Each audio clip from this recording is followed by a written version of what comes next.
મિત્રો, ભૂલથી પણ આ ટ્રાન્ઝેક્શન કેશમાં કરતા નહીં તો ઇન્કમ ટેક્સ ડિપાર્ટમેન્ટ તરફથી નોટિસ આવી શકે છે. એમાં પણ લાસ્ટ જે ટ્રાન્ઝેક્શન છે એ સાંભળીને તમે શોક થઈ જશો. પહેલું છે, કોઈ પણ વ્યક્તિ પાસેથી લોન એક્સેપ્ટ અથવા રીપેમેન્ટ 20,000થી વધારે કેશમાં ટ્રાન્ઝેક્શન ન થવું જોઈએ. બીજું છે, કોઈ પણ પ્રોપર્ટીનું ટ્રાન્ઝેક્શન જો તમે કેશમાં કરશો તો 100% સુધીની પેનલ્ટીની જોગવાઈ છે. ત્રીજું છે, જો તમે બિઝનેસ કરો છો તો કોઈ વ્યક્તિને એક દિવસમાં 2 લાખથી વધારે કેશમાં સેલ્સ ના થાય તેનું ધ્યાન રાખવું જોઈએ. ત્યારબાદ છે બિઝનેસ એક્સપેન્સ રિલેટેડ.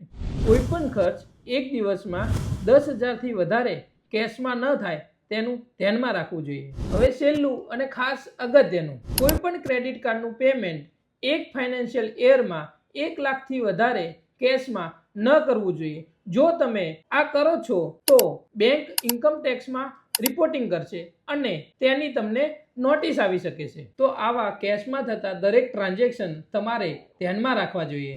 જો મિત્રો આ માહિતી તમને પસંદ આવી હોય તો તમારા નિયર એન્ડ ડિયરમાં શેર કરો અને આવા વધુ યુઝફુલ વિડીયો જોવા માટે અમારા પેજને ફોલો કરો.